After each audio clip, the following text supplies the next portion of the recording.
Three-word game is coming up around the corner. Tony Gonzalez, workhorse, inducted into the Pro Football Hall of Fame. 17 years, only missed 2 games, played hurt a lot, is joining us now via the Cowherd Global Satellite Network. So, tonight, Atlanta... I hear a dog. Of course. When I come on live, somebody's at my door. I'm sorry. That's okay. That's okay. So Atlanta, Dan Quinn may be coaching his last game tonight against Green Bay. In your career, did you ever play knowing if you didn't perform and if you didn't win, the coach is pretty much out of work, and that's kind of the feeling with Atlanta tonight? I remember I was with the Chiefs, and we had our coach at the time was Gunther Cunningham. Yeah. And Dick Vermeil had been in the facility earlier that week, and we were playing against the Atlanta Falcons, and we ended up losing that game. And I remember looking at Coach Gunther on the bus, and he had this sad look, and sure enough, he got fired the next day. So we kind of knew it was, and of course they hired Dick Vermeil the following year to replace Gunther. And so you had that sense of it, but I don't know. You say you think Dan Quinn's going to get fired. Arthur Blank, the owner, Mr. Blank, he's never fired anybody, in the middle of the season. So, but I do believe that the Atlanta Falcons, the way they've lost, It's been unbelievable the way they've lost. I feel so bad for them. But I believe if they have a really strong performance and if they're able to get a win, there's no way they fire Dan Quinn. But they'd have to get blown out, I think, tonight in order for him to get fired. So New England goes on the road to Kansas City, and instead of Cam, it's Brian Hoyer. So take me, again, you have Cam Newton, you're going on the road with Belichick. You probably feel, even though it's Kansas City, you probably feel good about your chances. Now you go to a backup quarterback in Brian Hoyer, who's never started for New England. Is the locker room different, Tony, knowing you lost your star quarterback for a huge game against a great opponent? I think absolutely. It absolutely is. It's a huge disadvantage. The quarterback is the most important position in all of sports. We've always talked about that. We all know it. It's why they get paid $500 million for a contract when you got a really, really good one like Patrick Mahomes. So you're missing out on Cam. And Cam, he had that magic back. He was back to that old Cam. He had that offense going. And so as a teammate of that, it's like, man, we got to play flawless tonight. It doesn't mean we're going to go out there and lose. Hoyer, the destroyer, he's capable, but it's not Cam Newton, and you're now stuck behind the 8 ball. I mean, it's going to be tough for them to go out there and win tonight, especially because the offense, he hasn't been preparing. It's a different offense. All this stuff going in your head, but I wouldn't be surprised if you see tonight a lot of gadget plays, a lot of going for it on 4th down, a lot of fake punts. Who knows what it is? Reverses. You're going to see maybe that Cleveland Browns style of trying to win a game tonight, because what else you got to lose? Everybody's expecting the Patriots to go in there and get their butts kicked. Yesterday, Brady, bad first half, great second half. He's got 9-10 different targets, made catches. It is interesting, Tony, that nobody, once Chris Godwin comes back, there's 3 tight ends. There's 3 legitimate receivers with Scotty Miller, Mike Evans. I don't know if you ever worked in an offense. In Atlanta, you guys had a lot of talent. Is there a situation when you're at your level, you're a very good player, and you just know there's just a lot of weapons that your quarterback can use? Does it change the way you think? I mean, I looked at Tampa yesterday, and I'm like, man, they don't even have Chris Godwin. They don't even have Leonard Fournette, and they're just throwing it to everybody. How does that make you feel as a skill guy, knowing you're going to get limited touches and limited chances in a football game? Honestly, I don't like it.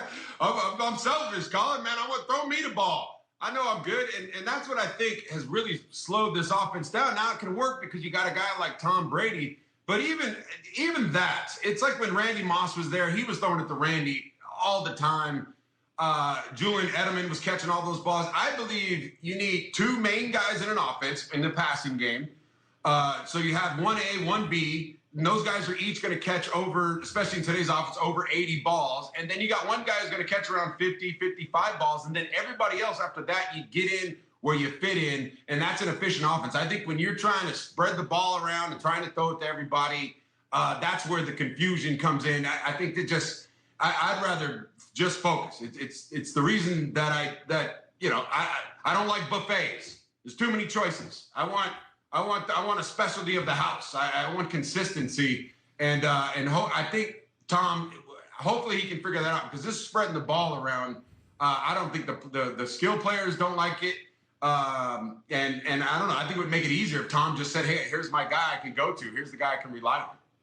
You know, it's interesting watching Cleveland now. Cleveland's 3-1, and it's a losing franchise historically, 20 years straight of losing, and now they're winners.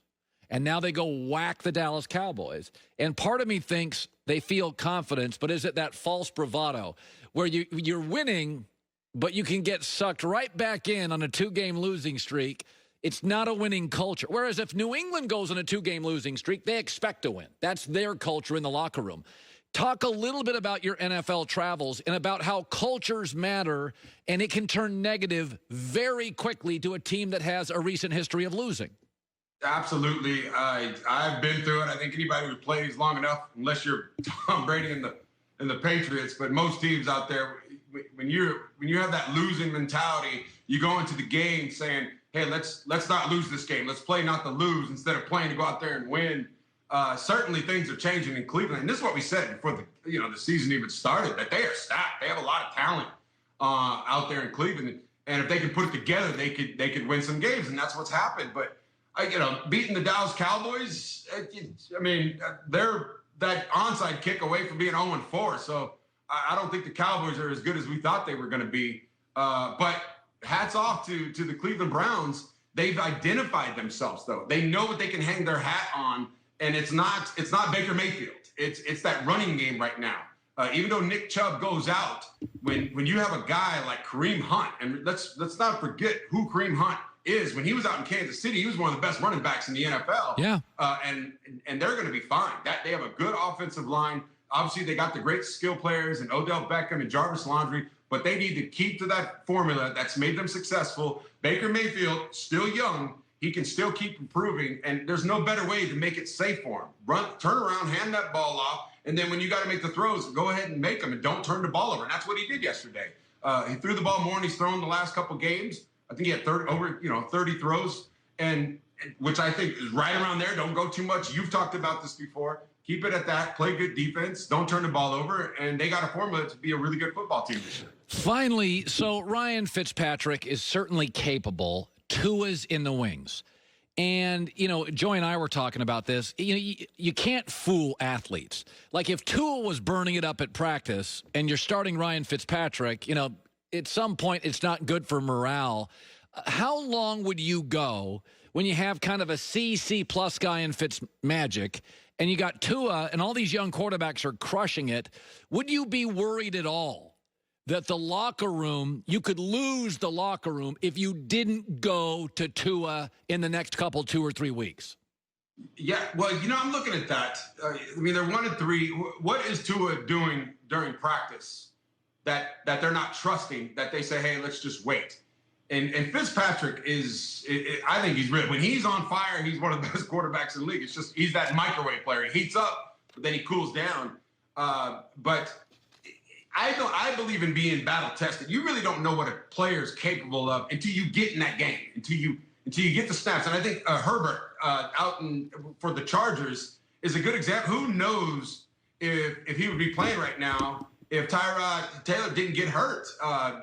But he's come in and he's lit it up and he's played really well. And now you're like, they are set for quarterback for the next 5, 6, 7 years. And I think eventually they're going to have to make that change. They're 1-3. The division is slipping away. They're probably not going to go to the playoffs. Let's get the experience. Let's get him out there. Let's see how he plays. Even if he hasn't performed that well in practice enough to start over Fitzpatrick. But you know what you get with Fitzpatrick. I would put Tua in there over these next couple games, and let's see where he's at. And let's say, okay, we got our franchise quarterback, or we don't. And we'll ride the season out. They got a lot of picks coming up in the draft. This is the team of the future. I think they're going to be okay. But yeah, I would definitely put Tua in there. Let's see what he can do under the fire, under the big lights. Yeah. Tony Gonzalez, the Hall of Famer, 14 Pro Bowls in 17 years. Good seeing you, my man. I appreciate it. Have a good one. Hi, everybody. Thanks for watching. Subscribe here to get the latest from the show. Also, be sure to check out more of the best clips from The Herd or go watch a few segments from other shows on FS1.